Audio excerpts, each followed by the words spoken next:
इतना बड़ा जलसा दुनिया को एक अलग संदेश जा सकता है, लेकिन इसका कहीं कोई प्रचार प्रसार कभी नहीं होता। हम कहीं देखते सुनते नहीं। उसके पीछे क्या वजह है? इस्लाम में इबादत और खिदमत की नुमाइश नहीं है, प्रदर्शन नहीं है।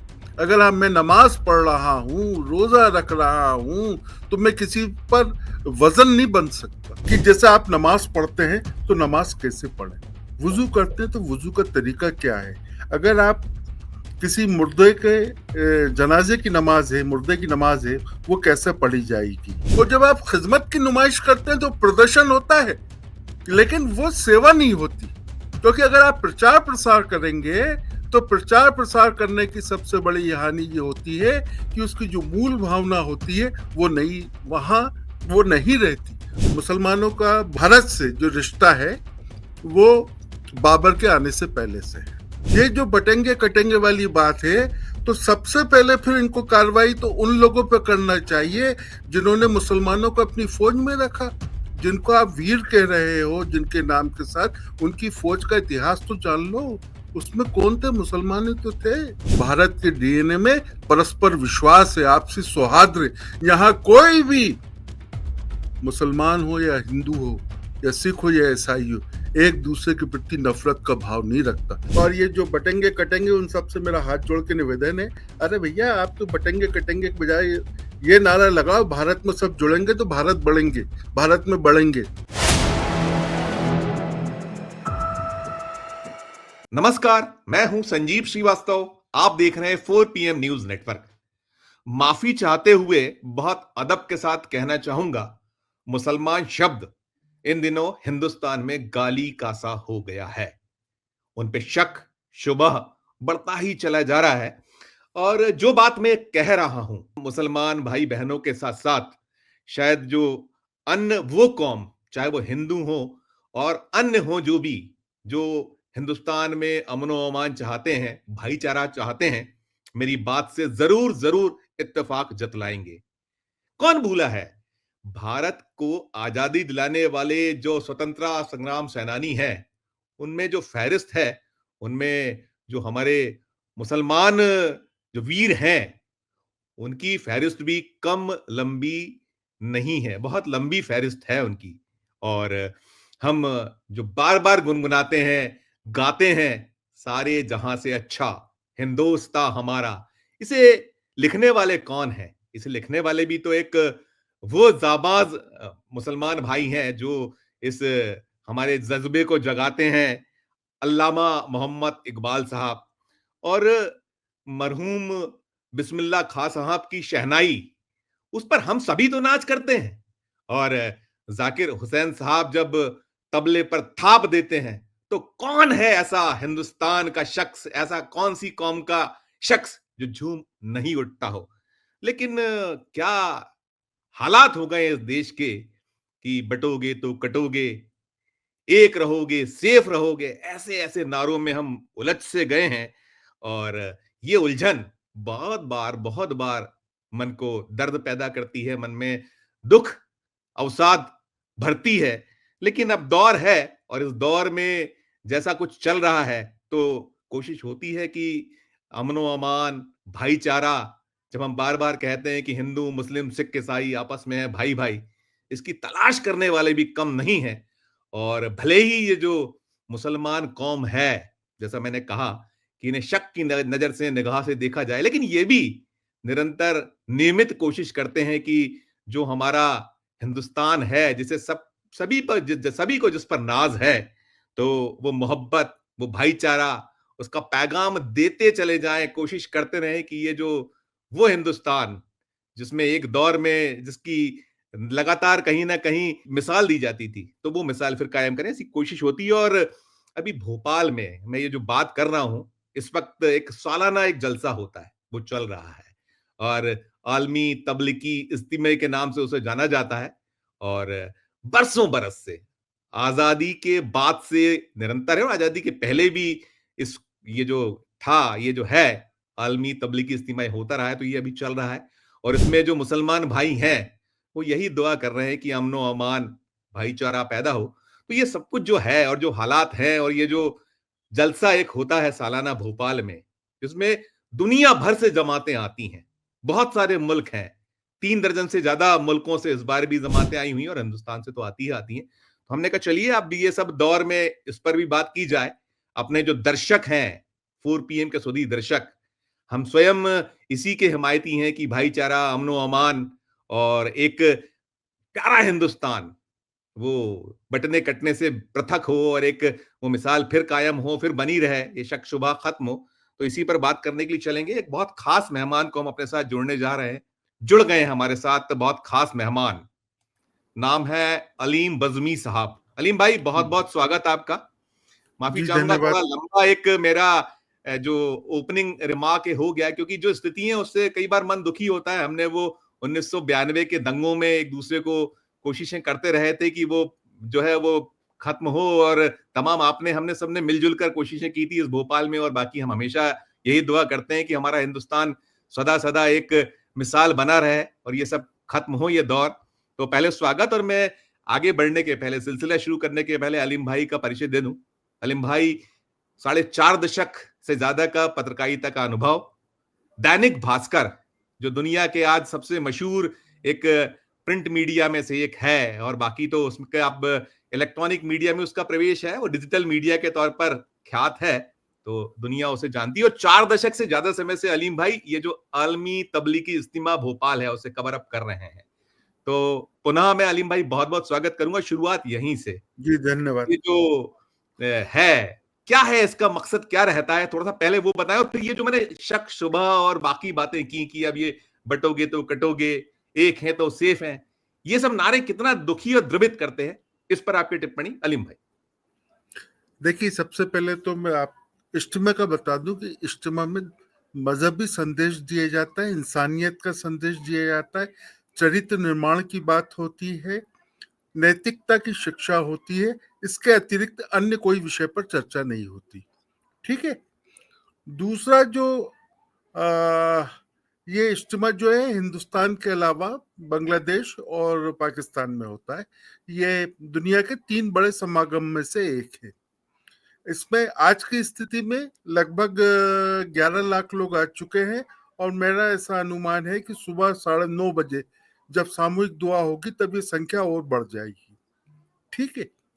जहां तक ये बटेंगे कटेंगे वाली बात है, तो अगर किसी के मन में ये संशय है कि इज्तिमा में किसी प्रकार की ऐसी चर्चा होती हो, तो बिल्कुल नहीं होती। क्योंकि इज्तिमा का अर्थ ये है, इज्तिमा में बल्कि जमीन से नीचे और आसमान से ऊपर की बात होती है। क्योंकि वहां ये बताया जाता है कि आप यहाँ आए हैं एग्जाम देने के लिए, आपका टेस्ट होगा यहाँ। एग्जाम जो है आपके व्यवहार का है, आपके कर्म का है, आपके आचरण का है, आपके विचारों का है, आपके संस्कारों का है। और अगर आप उसमें पास होते हैं तो आपको जन्नत में उसका लाभ मिलेगा। यानी आप एग्जाम देकर जाइए। ठीक है। उसका रिजल्ट जो है जब प्रलय आएगी तब वो हाथ में दिया जाएगा। ये एक ऐसा विचार है, सोच है, या कह लीजिए मान्यता सिस्टम है। हाँ, मान्यता है। तो और इज्तिमा में ये आप सोचें कि योगी की कोई चर्चा होती हो, मोदी की कोई चर्चा होती हो, बीजेपी की चर्चा होती हो, कमल की चर्चा होती हो, या पंजे की हो, ईवीएम की हो, या और भी कुछ इस तरह का, तो दुनिया से जुड़ा हुआ किसी विषय पर चर्चा नहीं होती। वहां बहुत स्पष्ट है, वहां मजहबी तकरीर होती है, और मजहबी तकरीरों में मजहब से जुड़ी हुई, इंसानियत से जुड़ी हुई बातें होती हैं, भलाई से जुड़ी हुई बातें होती हैं। मतलब ये जो आजकल के जो वातावरण में जिस तरह का भी जो कुछ भी XYZ चल रहा है, या कहा जाता है, सुना जाता है, या व्यवहार में महसूस किया जाता है, इस प्रकार का वहां किसी भी तरह का संवाद या विषय नहीं होता। ये मैं बिल्कुल आपको बिल्कुल बताना चाह रहा था। बिल्कुल। एक चीज और भी अलीम भाई, देखिए हमारा जो भोपाल है अब आज की तारीख में लगभग लगभग 35-40 लाख के आसपास का एक हमारा शहर हो चुका है। हम पूरा मिला लें इसको तो 12 लाख के लगभग लोगों का आगमन, और एक स्वस्फूर्त उसको संचालन, जिसमें कि कहीं कोई तकलीफ नहीं, बस अड्डे, रेलवे स्टेशन, शहर, कहीं कोई अफरा तफरी का माहौल नहीं। और मैं इसलिए सवाल करता हूं कि बार बार मुस्लिम भाइयों को लेकर बड़ी बातें होती हैं, उनकी जो शिक्षा दीक्षा कम है, ये तो है ही है, बार-बार निकल कर आता है, उतना नहीं है। लेकिन इन सब के बीच इतना जबरदस्त आयोजन, इतना एक अनुशासन, इस पर ज़रूर चाहूँगा टिप्पणी आपकी, क्योंकि ये जो पूरे का पूरा है, जो 600 एकड़ के लगभग एरिया में ये पूरा आयोजन, 300 एकड़ में पार्किंग, करीब 200 एकड़, 100 एकड़ में पंडाल, तमाम के बीच ये कैसे-कैसे क्या है? और कहीं कोई अफरा-तफरी नहीं, शहर में कहीं कोई किसी को तकलीफ नहीं। इस पे ज़रूर रोशनी डालिएगा आप, अलीम भाई। देखिए, अ, ये जब आयोजन होता है तो उससे की तैयारियां उससे काफी पहले चालू हो जाती हैं, और उन तैयारियों में तमाम तरह के विषय होते हैं। जैसे ट्रैफिक सबसे बड़ा विषय, कि शहर को नुकसान ना हो, जमाते समय से इज्तिमा स्थल तक पहुंच जाए, और इज्तिमा स्थल से जुड़े हुए रोड पर व्यवहारिक दिक्कत नहीं आए, कहीं किसी भी इस तरफ का ट्रैफिक ना रुके। तो उसको लेकर स्वयं सेवक अब स्वेच्छा से आगे आते हैं और अपनी अपनी जिम्मेदारी खुद मांगते हैं कि आप हमको ये जिम्मेदारी दीजिए, इस सड़क को हम संभालेंगे। ठीक है। इसी तरह से जो इंजीनियरिंग जानते हैं वो लोग आते हैं कि साहब मैं इलेक्ट्रिक के बारे में जानता हूँ, मुझे जिम्मेदारी दीजिए। जो वाटर सप्लाई के बारे में जानकारी रखते हैं वो उसकी जिम्मेदारी मांगते हैं। जो सॉलिड वेस्ट के डिस्पोजल करने की समझ रखते हैं वो उसकी जिम्मेदारी मांगते हैं। इसमें हमारे को सबसे बड़ी बात है, मैं धन्यवाद दूंगा, आभार व्यक्त करूंगा प्रशासन का। सरकारी महकमे के लोग भी आते हैं, वो कहते हैं हम भी आपको कोऑर्डिनेट करेंगे, मदद करेंगे, तो उनका भी मार्गदर्शन मिलता है। और जो आम आदमी है, आम तबका है, जिससे जो भी संभव होता है वो करता है। और वो ये देखता है कि अगर मैं परिवहन में कोई सहायता कर सकता हूँ, रेलवे स्टेशन पर अपनी गाड़ी लगाकर, बस स्टैंड पर अपनी गाड़ी लगाकर, और उन जमातियों को जो काफी संख्या में होते हैं उनको इज्तिमा स्थल तक पहुंचा सकता हूँ अपने स्वयं के खर्च पर, वो ये जिम्मेदारी उठाता है। ऐसी अनेकों अनेक काम लोग जो है स्व प्रेरणा से वहां आकर करते हैं, और ये सिलसिला काफी समय से पहले चालू हो जाता है।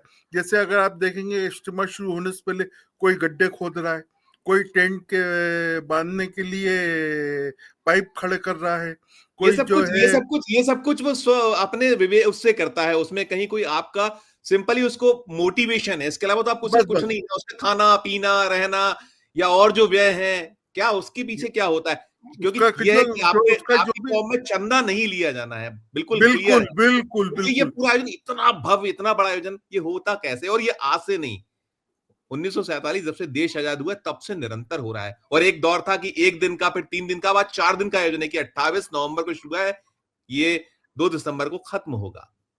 क्या देखिए इसके थोड़ा-सा इसकी भी इतिहास के बारे में बताइएगा प्लीज़?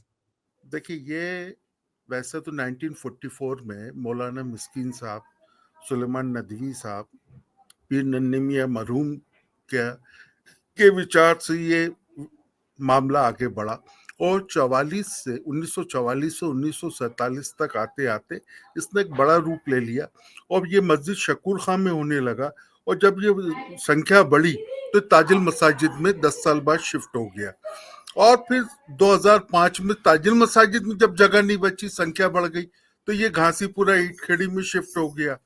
अब इस इज्तिमा के अंदर जहां पहले 4 से 14 हुए, आज 14 से 14 लाख लोगों की भागीदारी इसमें होने लगी है।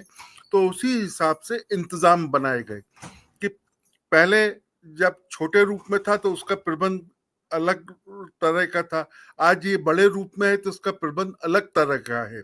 और इस इज्तिमा के चलते हुए ये सबको जिम्मेदारी दी गई है कि वो अपने अपने काम को बेहतर तरीके से अंजाम तक दें।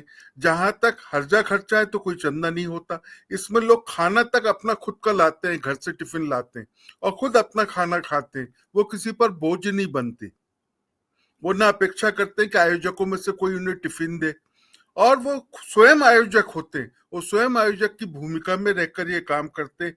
हमारे तबलीगी इज्तिमा के मुखिया है इकबाल हफीज साहब, और उनके साहबजादे उमर हफीज साहब, ये लोग पिछले 11 महीने से लगातार इस काम में जुटे हुए हैं। उनके साथ एक पूरी टीम है, और उनका व्यवहार इतना मीठा है कि सभी लोग उनके साथ जुड़े हुए हैं, और सब लोग उनके साथ कंधे से कंधा मिलाकर इस सेवा के काम में सहयोग कर रहे हैं। तो ये आयोजन इसलिए भी सफल है क्योंकि देखिए, एक और आपको खास बात बता दूं, मुसलमान स्वभाव शब्द से जुगाड़ू है। आप जी सुनकर हंसेंगे, जी क्योंकि अगर जी। उसने देखा उसकी गाड़ी अगर नहीं चल रही होगी तो कुछ तरकीब लगा लेगा, है ना। अगर बिजली में कुछ गड़बड़ी होगी तो तरकीब लगा लेगा। तो ऐसे ही वहां भी अगर आप देखेंगे तो कई मुसलमानों ने जुगाड़ से कई चीजें की हैं जो बहुत बेहतर हैं। वहां कचरे का डिस्पोजल 3 प्रकार से हो रहा है, वेस्ट वाटर का यूज यूटिलाइज हो रहा है, वहां आप देखेंगे इलेक्ट्रिसिटी का अनावश्यक दुरुपयोग नहीं हो रहा है। वहां अगर आप देखेंगे तो फूड जोन के अंदर आपको खाना यहाँ वहां बिखरा नहीं मिलेगा। वहां जो भी खाना आदमी खा रहा है तो इस सलीके के साथ खा रहा है कि किसी तरह की गंदगी ना हो। वहां जो है आपको धूल का नामो निशान नहीं मिलेगा। वहां आपको ये नहीं कि कहीं गुटखे के या किसी चिप्स के रेपर आपको दिखने को मिलेंगे, ना कागज के टुकड़े फैले हुए मिलेंगे। आदमी स्वेच्छा से अगर किसी को दिख रहा है तो खुद स्व प्रेरणा से उठाकर उसे डस्टबिन में डाल रहा है, और डस्टबिन वाले भी देख रहे हैं कि अच्छा ये भर गया, वो चुपचाप आए, अपना डस्टबिन उठाया और उसको लेकर चले गए, या अपने बैग के अंदर पूरा कचरा जो है उसे खाली कर लिया और जहां उनको डिस्पोज करना है वहां ले जाकर डाला है। इस तरह का सारा मामला है। आपने एक चीज और कही, मैंने ये पाया है इस बार कि सिंगल यूज प्लास्टिक का खुद बैन किया गया है, एक चीज। फिर दूसरी चीज, कुछ बाइक एम्बुलेंस सर्विसेज भी कुछ एक आरंभ की, ये भी एक बड़ा, एक शायद पहली बार ऐसा प्रयोग उपयोग। मैंने आपसे कहा ना वो जुगाड़ वाला शब्द, तो उस जुगाड़ के बूते पर 2 बाइक एम्बुलेंस बनाई गई। देखिए, इस समय में सामान्यतः ठंड इतनी पड़ रही है, इस बार तो रिकॉर्ड टूट गया कि 36 साल बाद भोपाल में इतनी सर्दी पड़ रही है। तो सर्दी के समय में कई बार ईश्वर ना करे, खुदा ना करे, कोई ऐसी आपात स्थिति आए कि किसी की तबीयत बिगड़े, तो 2 वैकल्पिक बाइक वहां रखी गई हैं और एम्बुलेंस की शक्ल में बनाकर। और वो भी आप देखेंगे तो आप हैरान रह जाएंगे, अरे इस बाइक को एम्बुलेंस में कैसे बदल दिया। तो बड़ा इंटरेस्टिंग है वो देखना भी। तो उसके अंदर वो उन्होंने जुगाड़ से बनाई है ताकि उसको इज्तिमा स्थल के भीतर से बाहर तक लेकर आया जा सके, और फिर बाहर जो अस्पतालों की एम्बुलेंस है उससे उनको अस्पताल पहुंचाया जा सके। इसी तरह से अगर आप देखेंगे तो वहां कई और चीजें ऐसी की गई हैं जो आपको आश्चर्य में डालेंगी, अरे कि ये ऐसा भी है। तो अच्छा, वहां आपको एक और खास बात बताऊं जो लोगों को नहीं मालूम है, कि इज्तिमा में सिर्फ मजहबी तकरीरें नहीं होती वहां। अगर मैं आसान शब्दों में कहूं जो जल्दी समझ में आने वाली बात होगी, बौद्धिक और शैक्षणिक सत्र भी होते हैं। इस बौद्धिक और शैक्षणिक सत्र में बौद्धिक चर्चाओं के अंदर इस्लाम के विभिन्न प्रसंगों के माध्यम से नैतिक शिक्षा, सामाजिक शिक्षा दी जाती। और शैक्षणिक सत्र में आपको बताना होता है कि आप नमाज पढ़ते हैं तो कैसे पढ़ते हैं, यानी क्रिया आपको करके दिखाना है कि नमाज में कोई गलती तो नहीं है, वजू करते हैं तो कोई गलती तो नहीं है। इस तरह की छोटी छोटी बातें होती हैं। और ये सत्र जो होते हैं 1.5 2 घंटे के, हर क्लास के लिए अलग अलग होते हैं। और इस दौरान आदमी का एक प्रकार से एग्जाम होता है वहां। ये अलग अलग बैच में चलते हैं। और ये बौद्धिक और शैक्षणिक सत्र ही जो भ्रांतियां हैं मनुष्य के मन में, यानी किसी बंदे के दिल के अंदर की कोई गलत फहमी है तो उसको वो दूर करते हैं। तो इसलिए भी ये महत्वपूर्ण है। और ये पंडाल में जो होते हैं उलमाओं की मजहबी तकरीरें भी होती हैं। उन मजहबी तकरीरों से लोग इस्लाम को जानते हैं, समझते हैं, और वो विभिन्न तरह के प्रसंगों के हवाले से ये बताने की कोशिश करते हैं कि आप को अगर कोई किसी तरह का कंफ्यूजन है तो ऐसा समझिए और ऐसे दूर करिए, वो होता भी है। बिल्कुल बिल्कुल। इसमें आप इतिहास की मैं बात करते हैं, इतिहास जो है आप इसमें ऐसा भी है शायद कि एक दौर में देश के जाने माने उद्योगपति ने इस मामले में आपको, मतलब ये आयोजन के लिए कहीं मदद की बात भी हुई थी, वो क्या था? आप देखिए, क्योंकि लगातार 40 सालों से आप इसे कवर कर रहे हैं, आपके पास इतिहास है 19 इस पूरी तरह से का। और दूसरा मैं इसी के साथ साथ ये भी पूछना चाहूंगा कि इतना बड़ा जलसा दुनिया को एक अलग संदेश जा सकता है, लेकिन इसका कहीं कोई प्रचार प्रसार कभी नहीं होता, हम कहीं देखते सुनते नहीं, उसके पीछे क्या वजह है अलीम भाई? पहले मैं इसका इतिहास बता दूं बहुत शॉर्ट में। देखिए, 1944 से वैसे इसकी शुरुआत है। 1944 में मौलाना मिस्कीन साहब मरहूम, मौलाना सुलेमान नदवी साहब और पीर नन्हे मियां मरहूम ने इस विचार को अमल में लाया था। ये पहले ऐठे वाली मस्जिद, मस्जिद शकूर खां, इब्राहिमपुर वाली मस्जिद से होता हुआ फिर वापस मस्जिद शकूर खां, फिर वहां से ताजुल मसाजिद पहुंचा, फिर ताजुल मसाजिद से 2005 में ये ईंट खेड़ी स्थित घासीपुरा में आ गया। तो आज ये बड़े रूप में है। ये तो हो गई इसकी हिस्ट्री। अब आता है कि साहब इसका हर्जा खर्चा, तो इसका हर्जा खर्चा स्वयं सेवक उठाते हैं, इसमें लिए कोई चंदा नहीं होता। तीसरा, जब ये इज्तिमा ताजुल मसाजिद में आया था, आज से 5 दशक पहले, 6 दशक पहले, तब जुग्गी पर सिंगानिया करके एक बड़े उद्योगपति ने यहाँ जूट की और टाट की चादरें दी थी। वो इसलिए दी थी तब ताजुल मसाजिद पूर्णतः निर्मित नहीं थी, अधिकतर हिस्सा इसका खुला हुआ था, जगह जगह गड्ढे थे, ऊबड़ खाबड़ रास्ता था, बैठने के लिए फर्श नहीं था और जगह जगह से ये खुला हुआ था। इस कारण उन्होंने यहाँ जूट की चादरें, पर्दे उपलब्ध कराए ताकि एक शेड बन जाए, एक व्यवस्था बन जाए, ताकि लोगों को बैठने उठने में सुविधा हो सके। और उनका ये बहुत बड़ा योगदान रहा। इस बारे में मुझे सिराज भाई ने बताया था और ये अखबार में भी छपा है। ये इसका एक पिछला है। दूसरा बात है कि इस इज्तिमा में सभी लोगों की भागीदारी रहती है। इसमें डॉक्टर भी इन्वॉल्व होते हैं, वो अपना सहयोग करते हैं, इंजीनियर भी होते हैं, इसके अंदर आर्किटेक्ट भी होते हैं जो टाउन प्लानर हैं, जो समझ रखते हैं कि कैसे क्या हो। उसके बाद में ट्रांसपोर्ट से जुड़े लोग होते हैं जो ट्रांसपोर्ट को लेकर हेल्प करते हैं। इसके अंदर हमारे कई ऐसे साथी हैं जो केटर्स हैं, वो मदद करते हैं। कई छोटी छोटी बिरादियां, कई तरह के समाज हैं, इस पर सामाजिक संगठन है, उनकी घोषित और अघोषित रूप से इसमें भूमिका रहती है। और सबसे बड़ा सहयोग प्रशासन का मिलता है, प्रशासन की ओर से बहुत सहयोग मिलता है। वो लोग देखते हैं, उनकी चौकी भी है वहाँ, प्रशासन का एक कंट्रोल रूम भी बना हुआ है। प्रचार प्रसार नहीं होता है अलीम भाई, क्या है इसके? और ये देखिए, हाँ, ये बहुत अच्छी बात है और ये आपने, मैं आभारी हूं आपके इस सवाल के लिए। देखिए, इस्लाम में इबादत और खिदमत की नुमाइश नहीं है, प्रदर्शन नहीं है।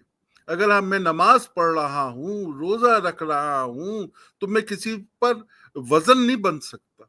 वो मेरा व्यक्तिगत मामला है। मैं इबादत मेरा व्यक्तिगत है और मैं सेवा कर रहा हूं तो वो भी मेरा व्यक्तिगत है, मेरा उससे सौदा है। वो जो, और मेरी जो नेकियां वो सीएनएफ का काम करेंगी, कैरियर एंड फॉरवर्डिंग मेरी लाइफ में। और जब आप इबादत की नुमाइश करते हैं तो फिर वो इबादत नहीं रह जाती, और जब आप खिदमत की नुमाइश करते हैं तो प्रदर्शन होता है लेकिन वो सेवा नहीं होती। क्योंकि अगर आप प्रचार प्रसार करेंगे तो प्रचार प्रसार करने की सबसे बड़ी हानि ये होती है कि उसकी जो मूल भावना होती है वो नहीं रहती।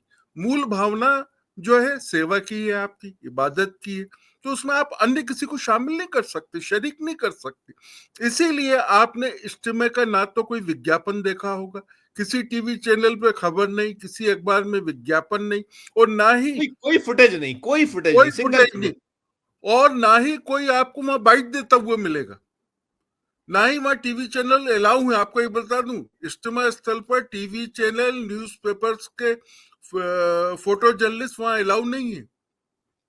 वहां वीडियोग्राफी की सख्त मनाही है, फोटोग्राफी की सख्त मनाही है। क्योंकि मैं फिर अपनी मूल बात पर लौटता हूं जो विभिन्न माध्यमों से भी आपको सुनने को मिलेगी कि इबादत में, खिदमत में नुमाइश नहीं है, हम प्रचार नहीं करना। हमें, आप जो भी सेवा का काम कर रहे हैं, खिदमत का काम कर रहे हैं, दीन का काम कर रहे हैं, रहमत इलाही का पैगाम बढ़ाने का काम कर रहे हैं, उसकी प्लीज नुमाइश मत करिए। ये हमारे बुजुर्गों का संदेश भी है और हमारी मान्यता भी है, और इसके पीछे भी एक व्यापक दृष्टिकोण है। और वो व्यापक दृष्टिकोण ये है कि बंदा अपने रब से सीएनएफ सिस्टम कायम करे, यानी कैरियर एंड फॉरवर्डिंग, नेकियां कर और रब पर छोड़ दे, वो उसका परिणाम देगा। ऐसी मान्यता है। बिल्कुल बिल्कुल। अली भाई, एक और बड़ी मतलब ऐसा सवाल है, वही बटना कटना और तमाम जो अब हालात देखिए, हैं ये तो मैंने जहां से शुरू किया, मैं इसमें सवाल मेरा हाँ, ये उसको है मैं जवाब दूंगा आपको। हाँ बिल्कुल, वो भी मैं चाहूंगा। मैं आपसे सवाल ये देखिए, करना चाहता, मैं ये सवाल मैं आपको मैं समझ गया, मैं उसी को पूरा करूँ आपके मैं सवाल इसमें का। और जोड़ रहा हूँ, इसमें एक चीज और जोड़ रहा हूँ, इसमें एक चीज ये जोड़ता हूँ कि बड़ा जनरल सा एक, कहीं भी कुछ हो, जैसा मैंने शुरुआत में अपने ओपनिंग रिमार्क में कहा कि मुसलमानों को लेकर एक शक करना, उनकी देशभक्ति, उनके जज्बे को बार बार कहीं ठेस पहुंचाना, और साथ साथ ये कहता ना कि चले जाइए पाकिस्तान, बहुत कॉमन सी बात है। अभी हम पीछे 1 डेढ़ 2 दशक में देख रहे हैं, और बड़े दिलचस्प सी बात यह है कि इस जो आपका जलसा है इतना बड़ा, इतने बरसों से हो रहा है, शायद 77 सालों से आप पाकिस्तान को जगह नहीं दे रहे हैं इस जलसे में। उस पर भी बिल्कुल टिप्पणी बिल्कुल करिएगा अलीम भाई। बिल्कुल बिल्कुल बिल्कुल। देखिए, मुसलमानों का भारत से जो रिश्ता है वो बाबर के आने से पहले से है। बाबर के आने से पहले इब्राहिम लोदी भारत में था। मोहम्मद गौरी के आने के बाद ख्वाजा मोइनुद्दीन चिश्ती रहमतुल्लाह अलैह थे 12वीं शताब्दी में। 11वीं 12वीं शताब्दी में ख्वाजा मोइनुद्दीन चिश्ती रहमतुल्लाह अलैह थे। उसके बाद जब मुगल काल चालू होता है तब मुसलमान भारत में अल्पसंख्यक थे, हिंदू बहुसंख्यक थे। जब अंग्रेजों का दौर चालू हुआ तब भी मुसलमान अल्पसंख्यक थे, हिंदू बहुसंख्यक थे। जब हमारा भारत आजाद हुआ तब भी मुसलमान अल्पसंख्यक थे, हिंदू बहुसंख्यक थे। अब जब हम ये देख रहे हैं 13वीं शताब्दी से या 12वीं शताब्दी से आप बहुसंख्यक हो, तो फिर किससे डर रहे हो भाई? और कोई क्यों डरा रहा है? और किसी के डराने की बात में क्यों बहक रहे हो या बहकावे में आ रहे हो? इतिहास को तो आप खुद देखो ना। ये जो बटेंगे कटेंगे वाली बात है, तो सबसे पहले फिर इनको कार्रवाई तो उन लोगों पर करना चाहिए जिन्होंने मुसलमानों को अपनी फौज में रखा, जिनको आप वीर कह रहे हो जिनके नाम के साथ, उनकी फौज का इतिहास तो जान लो। उसमें कौन थे? मुसलमान ही तो थे। तब तो आपको वीर की उपाधि मिली कि वीर फलाने जी, वीर ढिमाके जी, वीर ये जी, वीर वो जी। तो भैया आप लड़ाई किसके बूते पे लड़ी थी? और वो शस्त्र चलाना कौन जानते थे? शस्त्रों के उपयोग में कौन पारंगत थे? और उनके प्रशिक्षक कौन थे? किन्होंने ये सब सिखाया कराया? और जिस भाषा को लेकर, जिस मुसलमानों से आप घृणा करते हो, जिसकी भाषा को लेकर आपको एतराज है, मजे की बात है कि आपके राजकाज की भाषा क्या संस्कृत थी? कभी इस पर गौर किया? संस्कृत नहीं थी आपकी, फारसी थी। जी फारसी तो मुसलमानों की भाषा थी। फिर क्यों रखा? फिर जिन शब्दों को आप अपने नाम के साथ, पदवी के साथ जोड़ा, वो तो आपका संस्कृत का कोई शब्द आपको दिखाई नहीं देता इतिहास में। वो भी योग और संयोग से फारसी के या उर्दू के शब्द है। अब जैसे पेशवाई शब्द कहाँ का है?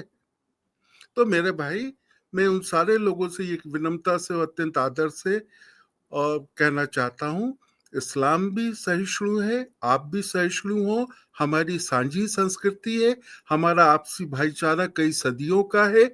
हम लोगों एक दूसरे के सुख दुख में हमेशा साथ खड़े रहे हैं। ये ब्रिटिश लोगों के बहकावे में मत आओ, जो 1857 की क्रांति के बाद जो बीज बो कर गए हैं उसको मत पल्लवित तो विकसित और सृजित होने दो।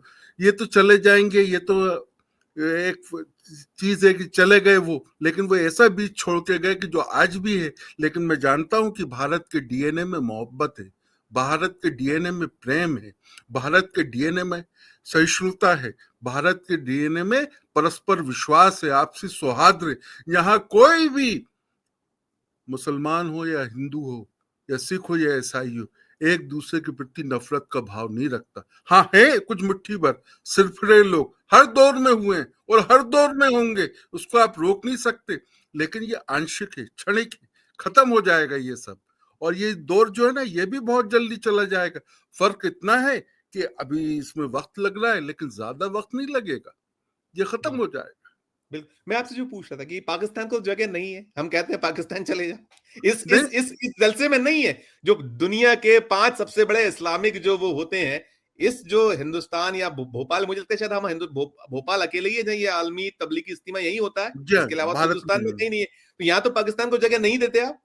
बिल्कुल नहीं, पाकिस्तान की कभी जमात नहीं आई, ना पाकिस्तान के लिए कोई एंट्री है, ना हमारी ओर से, मतलब इज्तिमा की ओर से कभी कुछ कहा गया, ना ही कोई ऐसा प्रमाण है कि साहब ये 2023 में पाकिस्तान की जमात थी या 24 में या 22 में या 18 में या 19 में या 14 में, कभी ऐसा कुछ नहीं रहा। ये तो पता नहीं कहाँ से कैसे ये सारी बातें आ जाती है।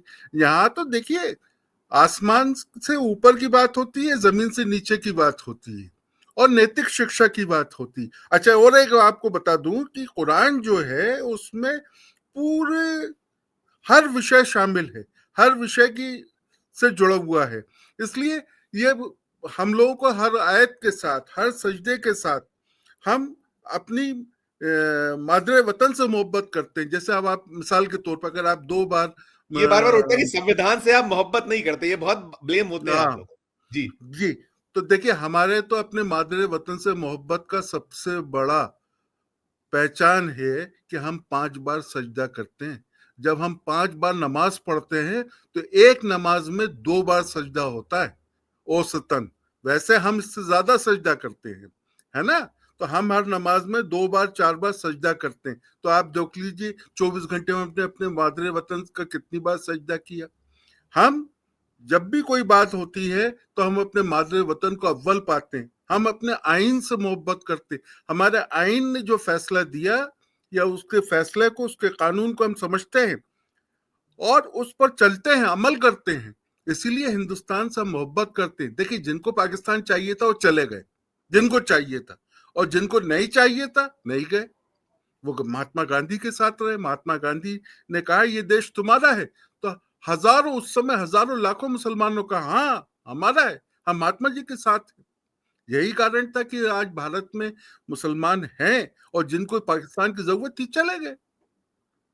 तो हम अतीत को अगर खुरचेंगे तो वो ठीक नहीं होगा। हमें देश को अगर मजबूत बनाना है, जैसे कि प्रधानमंत्री जी कहते हैं सबका साथ सबका विकास, तो भैया ये सबका साथ सबका विकास तो तभी संभव होगा ना जब आप सबको साथ लेकर सबका चलेंगे। विश्वास भी है साथ में, सबका सबका विश्वास। विश्वास भी है, और सबका जी विश्वास उनको जीतना होगा, और जीत ही रहे, मैं तो ये उम्मीद कर रहा हूँ। बिल्कुल। मैं आखिर में जानना चाहूंगा, जो बार बार बातें होती हैं, एक तो ये आपने कह दिया, स्पष्ट किया कि यहाँ ना प्रधानमंत्री नरेंद्र मोदी की बात होती है, ना योगी की बात होती है, ना और कुछ होता है, कोई लेकिन राजनीतिक चर्चा नहीं होती। कहीं नहीं होती। लेकिन इस दौर में जिस तरीके से ये जो मस्जिदों के नीचे मंदिरों की खोज चल रही है अलीम भाई, इस पर जरूर एक अंतिम टिप्पणी आपकी चाहूंगा। और ये देखिए इसको लेकर कहीं ना कहीं चिंता तो विषय है, ये चिंता का है, आप ना कीजिए इस जलसे में, लेकिन इन जनरल तो चर्चा का विषय है और चिंता का विषय है। संजय भाई, एक बहुत आसान सी, बड़ा साधारण सी बात समझ ली। अगर आपके आस पड़ोस में कोई मकान बन रहा हो ना, तो उस बनते हुए मकान प्लाट पे जरूर जाना, वहां ईंट उठा के देखना। उस पर लिखा होगा रवि, उस पर लिखा होगा भारत, उस पर लिखा होगा मनोज, उस पर लिखा होगा सरिता। ये क्या है? ब्रांड नेम है। और 12वीं शताब्दी, 13वीं शताब्दी, 14वीं शताब्दी, 9वीं शताब्दी, 8वीं शताब्दी में ब्रांड नेम कहता है त्रिशूल, स्वास्ति। वो जरूरी नहीं हिंदू मुसलमान का हो, वो ये था जो भी मैन्युफैक्चर था, जो सप्लाई करता था, वो देता था। अब उसको लेकर, उस समय के निशान को लेकर आप ये कहें कि साहब यहाँ ये मंदिर होगा, यहाँ मस्जिद होगी, यहाँ फला चीज होगी, फला चीज है, तो भाई पहले ये जानो कि, जैसे मैं इसको सिद्ध करने के लिए मैं आपको उदाहरण देता हूँ भोपाल का। भोपाल की जितनी अधिकतर इमारतें पुराने समय की और जितनी मस्जिदें हैं उस सब में पान बना हुआ है। अब पान जो है गोंड का टेंट मार के, वो गोंड जो थे, जो भी निर्माण करते थे, गोंड कारीगर, जो गोंड कारीगर निर्माण करते थे वो पान बनाते थे। तो वो पान शैली तालीम साइड में है, रानी कमलापति में है, वो कमला पार्क के बुर्ज में है। अब इसको क्या कहेंगे आप? बिल्कुल बिल्कुल बिल्कुल। वो अपना एक पहचान छोड़ते थे पहचान, बिल्कुल बिल्कुल बिल्कुल बिल्कुल बिल्कुल। कि जहां पर हमें जाने जाए। बिल्कुल बिल्कुल, जैसी जिसकी रही भावना, जैसी वो वही है, सारी चीजें हैं। और आप तो उसको आधा गलत ढंग गिलास से भर। इंटरप्रिटेट किया जा यस रहा है, यस। बहुत गलत ढंग से प्रस्तुत किया जा रहा है, जबकि ऐसा कुछ नहीं है। और ये जो बटेंगे कटेंगे, उन सब से मेरा हाथ जोड़ के निवेदन है, अरे भैया आप तो बटेंगे कटेंगे के बजाय ये नारा लगाओ, भारत में सब जुड़ेंगे तो भारत बढ़ेंगे, भारत में बढ़ेंगे, है ना? हम बिल्कुल सब बिल्कुल एकजुट के साथ जुड़े, एक दूसरे की मदद करें, एक भारत को बनाएं, और इस बारे में जो हमारे महापुरुषों के संदेश है उसका अध्ययन करें, ताकि उसी को आगे बढ़ाएं। वही रास्ता बेहतरी का है। बिल्कुल बिल्कुल। अलीम भाई, आपने एक तो ये जो आलमी तबलीगी इज्तिमा, इस पे और बाकी जो आपने स्पष्ट कर दिया कि वहां जो अमनो अमान शांति, इसी की हम चिंता करते हैं, इसी के लिए सब एक प्रयास होता है, और बाकी वहां कुछ ना तो राजनीतिक बातें होती हैं ना कुछ होता है। एक बहुत अच्छी चर्चा, सार्थक चर्चा, एक अच्छी जानकारी हमारे दर्शकों को देने के लिए हम आपके बहुत बहुत आभारी हैं, बहुत बहुत शुक्रगुजार हैं। आपने कीमती वक्त में से हमारे लिए समय निकाला। बहुत बहुत धन्यवाद, बहुत बहुत आभार अलीम भाई। धन्यवाद आपका संजीव भाई, आपने आमंत्रित किया। तो सुन रहे थे आप, ये थे अलीम बज़मी साहब। ये दैनिक भास्कर से जुड़े हुए हैं, 4.5 दशक से ज्यादा का इनका एक कार्यकाल हो चुका है दैनिक भास्कर में, और 4 दशकों से ये आलमी तबलीगी इज्तिमे को कवर कर रहे हैं। और क्या कुछ वहां होता है, क्या नहीं होता है, वो सब उस पर उन्होंने प्रकाश डाला, रोशनी डाली। शायद बहुत कम लोगों को देश के दुनिया के मालूम होगा कि जो इससे नहीं जुड़े हैं सीधे तौर पर कि क्या कुछ वहां होता है क्या नहीं होता। और उन्होंने साफ भी कर दिया कि ना तो वहां मोदी की चर्चा होती है, ना योगी, ना राजनीति, ना इस तरीके की। सिर्फ और चर्चा होती है यदि, तो वो होती है जमीन के नीचे और आसमान के ऊपर की। और चिंता यही करते हैं कि आप अच्छे कर्म करिए, नेक कर्म करिए। नेक कर्म करिएगा तो शायद तमाम जो आपका जीवन है वो सार्थक हो जाएगा। तो इस चर्चा में फिलहाल इतना ही। हम फिर किसी नए विषय, किसी नई चर्चा के साथ आपके समक्ष हाजिर होंगे। हमारी ये चर्चा आपको कैसी लगी हमारे वीडियो के कमेंट बॉक्स में जाकर जरूर बताइएगा, जरूर टिप्पणी कीजिएगा। और जो अलीम भाई ने आपको जानकारी दी उस पर भी जरूर अपनी जो भी आपकी राय है प्रकट कीजिएगा। प्यार और स्नेह बनाए रखिए और देखते रहिए 4 PM न्यूज नेटवर्क। धन्यवाद, नमस्कार।